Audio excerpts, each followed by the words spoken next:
perkenalkan, saya Tirwani. Saya di sini akan menjelaskan sedikit mengenai obligasi. Jadi obligasi ini adalah salah satu efek yang juga punya teman-teman nih. Jadi selain obligasi juga ada jenis lain, yaitu seperti saham, sukuk, efek beragun aset maupun dana investasi lainnya.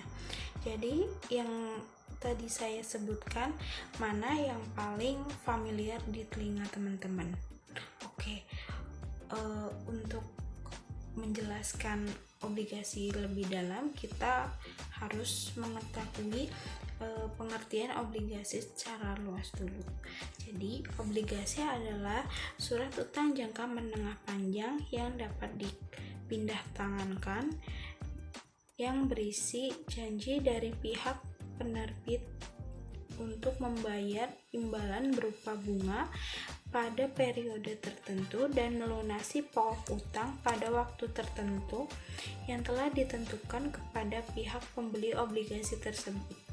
Obligasi dapat diterbitkan oleh korporasi maupun negara. Buat teman-teman nih yang udah tahu saham atau pernah dengar saham, kok 11-12 ya, kayak nggak ada bedanya. Jadi sama apa beda sih obligasi dan saham itu?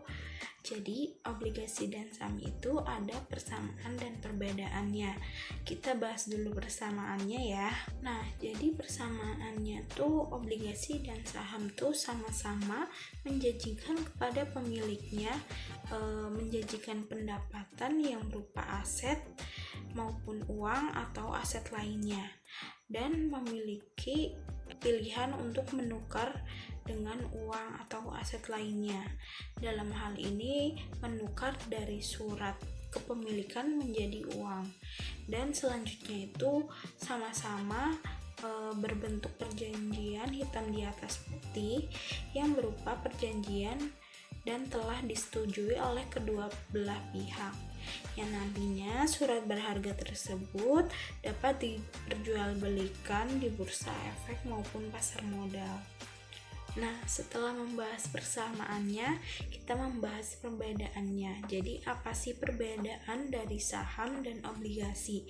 Pada saham, pemilik saham memiliki hak atas keuntungan perusahaan dan juga hak suara, sedangkan obligasi hanya berstatus sebagai pemberi utang. Selanjutnya, obligasi memiliki masa berlaku yang jelas yang tertera di dalam surat. Lalu, dalam tingkatan keuntungan, saham lebih diperuntukkan bagi teman-teman yang berani dalam mengambil resiko, sedangkan bagi yang teman-teman yang ingin mendapatkan hasil yang stabil, direkomendasikan untuk memilih obligasi. Mengenai keuntungan dari saham yang Anda miliki adalah jumlah total setelah dipotong pajak, sedangkan bunga obligasi lebih dulu dikeluarkan sebagai biaya, jadi bisa dianggap tidak kena pajak. Lalu selanjutnya adalah jenis-jenis obligasi yang akan dijelaskan secara singkat. Jenis-jenis obligasi yang akan dijelaskan secara singkat yaitu yang pertama, obligasi dengan jaminan, yaitu jenis obligasi yang dijamin dengan jaminan tertentu. Yang kedua, obligasi tanpa jaminan, yaitu obligasi yang diberikan hanya dalam bentuk kepercayaan semata.